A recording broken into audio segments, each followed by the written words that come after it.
What's the take? And take.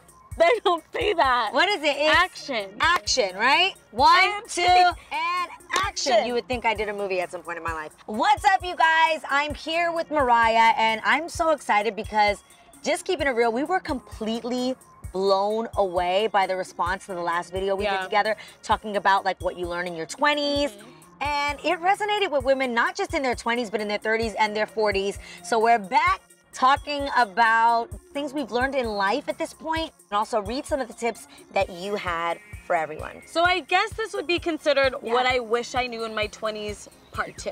Part 2. Let's go. So much has happened since that video in my life. I'm still 25. I feel like 5 years have gone by, but I'm still the same age. And again, I think that's what your 20s are for. It's like such expedited lessons and growth. I was talking to somebody today and they were in their 30s. I was like, oh, I can't wait to be in my 30s. And they were like, yeah, your 20s can be a little rough because you're literally all you're doing is just learning lessons. And we touched on this last time, like everyone says your 20s are so fun and wild and crazy, but at the same time you're learning everything. Because they're really defining who you're going to be in your 30s. Yeah, it's bizarre. This is like the groundwork for who you are going to be as a person. Like there's real decisions that have to be made now that are absolutely going to affect the rest of your life. Yeah. No pressure. No pressure. I've learned that failure is kind of phenomenal. I am someone that really struggles with making mistakes. Like when I make a mistake, I beat myself up for days, weeks. If I mess, I'm apologizing. Like I will literally feel like my life is over at one minor mistake. You know this about me. Yeah. And I think what I've learned is like, you literally don't grow if you don't have a few failures or make mistakes. Like it's the only way to learn. Yeah. And that was a really tough lesson for me to learn because I just always, you are definitely a perfectionist. I've always wanted to be perfect and not to be better or to rub it in or to be better than anyone, but I think I've always wanted to be someone that's easy to be around and helpful and like that lays low. And I'm really learning that like, one, perfection's impossible. We've talked about this all the time. Comment below, because that needs to be like echoed throughout the comments. Yeah. I've never been perfect, and I'm honestly grateful that I've actually been okay with that my whole life. Yeah. But for somebody who does feel like I want to do things the right way, I think that that can be really, really difficult because every time you do something wrong, you think it's like, oh my gosh, then the anxiety comes. Then it's like, well, what does that mean for the rest of my life? Does that define who I am? Yeah. Oh my gosh, I turned 38 this year. And what I did for my birthday was I actually went to an Amy Grant concert. And you guys know that if I get into something, I go all the way. All the way. So then I obsess and I watch every Amy Grant interview there ever was. And they asked her if you had any advice to give to a young person. And let me find it for you, hold please. And this is what Amy Grant said. Be gentle on yourself. Don't compare. Life has so many chapters, and you are not defined by one single chapter. And at the end, you know, your life will tell an amazing story. Like when you think of your life as a book in that sense, like chapter 25 in a 100-chapter book. Yeah. Like that does not define the entire book. I know, but when you're in that chapter, it feels like that's all there is. Yeah. Like you want to be zoomed out enough to see the bigger picture, and you want to be zoomed in enough to be present in that moment. Yeah. And it's really sometimes difficult to figure out how to do both without, you know, swaying too much to one side or the other. This is something I wanted to ask you. Yeah. What do I not know right now that in 6 months I'm going to be like, and I was walking along and I didn't even know that I didn't know that. There's a lot of people that think that way. I get freaked out. How you can shift that perspective. Okay. There is beauty in the journey, and I think the only thing that can help you is recognize that whatever it is you're gonna learn, it has nothing to do with you. It's like, who am I gonna find out is two-faced? Yes, I know what you're worried about. I'm like, who is gonna stab me in the back in 6 Instead, months? be like, thank you, God, you presented this situation for 2 reasons. One, every time that happens to you, it actually guides you closer to your own intuition. Yeah. Because what happens is you end up looking back and going, I kind of felt that in that moment. Or, I did see that little red flag there. Or it actually teaches you how to trust your gut. Yeah. Because let's be honest, there's definitely moments where you'll be like, that didn't give me a good feeling. Right. Or that made me feel a little something, right? Yeah.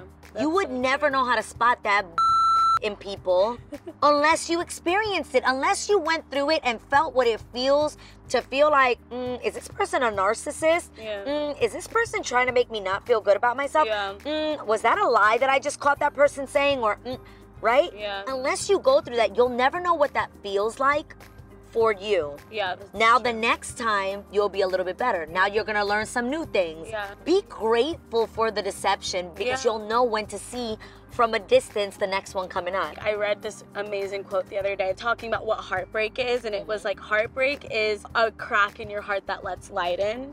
And I thought that was such a beautiful way of looking at it. Instead of looking like heartbreak is something breaking and losing something, which of course it is, and grief, it also is an opportunity to like let something in, you know what I mean? And so in my life, even since our last video, I've experienced different kinds of heartbreak that you go through in your 20s. Daily heartbreak. Finding out that your apartment is now going to be more expensive than it was a month ago. And you know, and now you don't have anywhere to live because you can't afford that is heartbreaking. Yeah, exactly. And I think it's tough. It's really, really tough. That's a great example. That's why I'm always encouraging young women to date.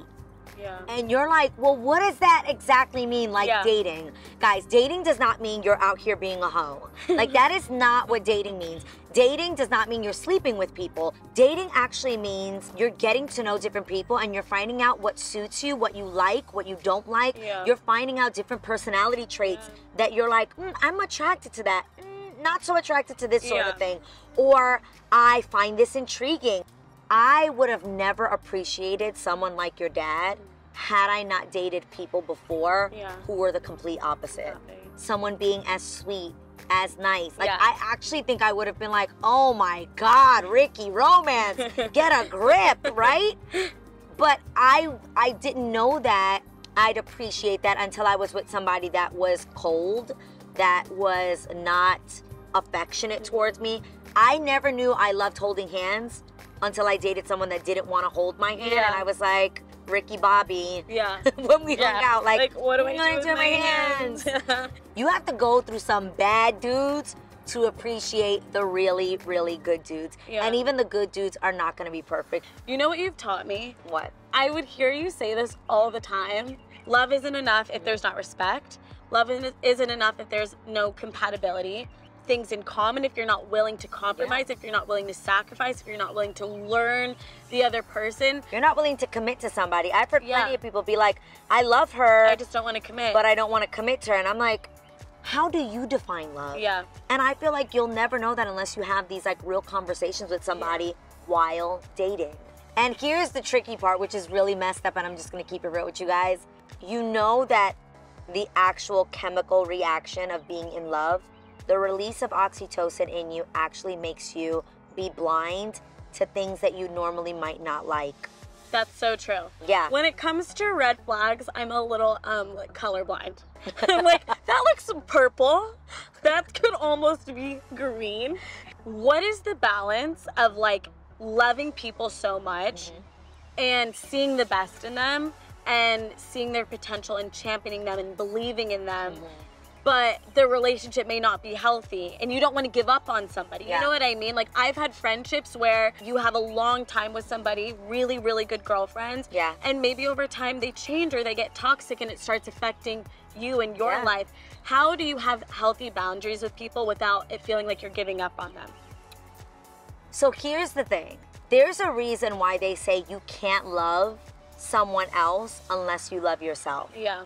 Ultimately, you should love yourself more than you love them, and that's when you'll start to realize what is being toxic and what is not. The moment that you betray yourself to love somebody else, do they even love you to allow you to do that? Yeah. I think both of us have definitely been in relationships like this, whether in friendships or in romantic, where you're like, I love them enough that even though this may hurt me in the moment, I still want them to be happy. Happy, yeah. 100%. Like, that's actual, that's the definition of loving love. somebody, is maybe I don't serve this person in their life anymore. I have to honor that and respect that, and that's showing real love to them. Not being like, oh, this thinks she's too good for me now. She doesn't. No, I have to say, wow, we've grown apart and we're in different places, and I can still love you from afar. Giving someone space when they ask for it and actually honoring and respecting that. That's love. In your 20s, learn to be comfortable being alone. It's so good. Learn to enjoy your own company. And you know what is really important for me to say, even if you're in a relationship with somebody, even if you're dating somebody, it's okay to be like, you know what, I love you. Let's have lunch tomorrow. I'm gonna vibe at my house tonight by myself. Like, I think a lot of times, especially when you're like in college or right after college and you're clinging to your friends and you're clinging to your boyfriend or your girlfriend or your parents, like, you look up and you're like, oh, I literally don't know how to be by myself without going crazy. Or I literally don't know who I am. When I'm alone, outside of being identified by my relationships with other people. Yes. And it's so crazy how you spend a day alone and you're like, oh my gosh, I have all of these thoughts and things that I like to do that when you're distracted, you don't really realize. In my 30s, I still didn't know who I was. And it took me getting out of relationship to find out, what kind of music do I like? Is this gonna sound corny? Like, okay, the reality is when you like somebody, there is something that shifts that makes you want to be impressive. In whatever shape or form that is. When they come over, I wanna make sure I have the right songs playing that kind of identify who am I if I play this kind of song. You know, like, this is gonna be who I am if I'm reading this book, or that's the book that's laid out. When they come over, I'm gonna play Latin music, so he's like, yes, Latina vibes. Like, we think about these things. So it took me getting into my 30s to spend time alone and going to Paris and just being like, if no one was here and I had no one to impress, what do I actually like? A lot of my friends live in the same apartment building as me. It's like Friends. It's just like, I'm in my sitcom era, you guys. My 20s have become my sitcom era. It's actually incredible. So we always have sleepovers, and I remember I woke up one morning and I was like, what did I do? What did I do? What did I say? Was I embarrassing? And she goes, Mariah, it's for the plot. Honestly, you guys, sometimes you're just gonna like mess up. Even being embarrassed is just like one of my least favorite things. Same, girl. But learning to laugh at yourself. I talked to somebody and I like said something silly or I didn't mean to say, or I tripped. Just being like, whatever, it makes me cooler. It adds character. It's for the plot. So much of my 20s is learning how to change my language, the way I talk about myself, the way I talk about my life. You know what I mean? Like, if you make a mistake, it's gonna be like, gosh, I'm so dumb, or like, I know better. Don't say that. Yeah, you shouldn't say that. Just be like, oh, I added character. I learned a cool lesson. That's mind-blowing. To be like, I got fired from my job today. That's the plot twist. God, I know that it's because you're making this story more incredible. You're making it so that my story can encourage someone else, so that I can be relatable, so that when they hear about that one time I lost my job, that I can tell them how it turned out. It's for the plot. It makes things more interesting. And it helps you get through it. That's so crazy. I wish I would have thought about it that way more when I was your age. Really? Yeah. To be like, oh my gosh, like, I get to design who I want to become. I get to design the life I want to live. Okay, so we actually saw some amazing advice from you guys, so I'm gonna tell you guys some of the advice we gave. Delilah Garcia said, advice from a 29 Puerto Rican here, trust good. God. She wrote trust good. Oh, she meant God. Trust good, you guys. Trust good, baby. Elizabeth Wilk. Never compare yourself to anyone. God made you unique. Pray, treat others like you want to be treated, and enjoy every day. Try to travel also, and just observe people in different cultures. That's a really good advice. That's a really good advice. That's a really good advice. Rachel Williams has great tips. Take risks. You're more than likely to have nothing to lose. Teach yourself financial literacy. Your future family will be so grateful you did. That's so good. That's so good. Yeah. And then we had Gemini who said, my advice is set boundaries. Learn to say no. Try new things by yourself. Don't wait for friends, and save at least half your paycheck once a month. Yo, this was so good. Yeah. I feel like even having conversations with you, Mariah, you don't realize that you are so wise. If you feel insignificant in your 20s, just know that, like, sitting down with someone even older, there's so much that you guys have to offer. I'm just so grateful. I love you. I love you. I'm not gonna cry. I'm not playing these games. Okay, I love you guys. I hope that you guys enjoyed this one. Again, add questions below. We may do a part 3 of this. I absolutely loved sharing this advice. And most importantly, tell them, what's the most important thing? Don't forget to subscribe, you guys. You know what I mean? Subscribe. Like, in your 20s, you should be subscribing. Like, subscribe, comment below, like, follow us on Instagram, interact, engage. All of that. We want to talk to you. We want to talk to you. We want to talk to you. And remember, if anything goes wrong, if you make a mistake, it's for the plot.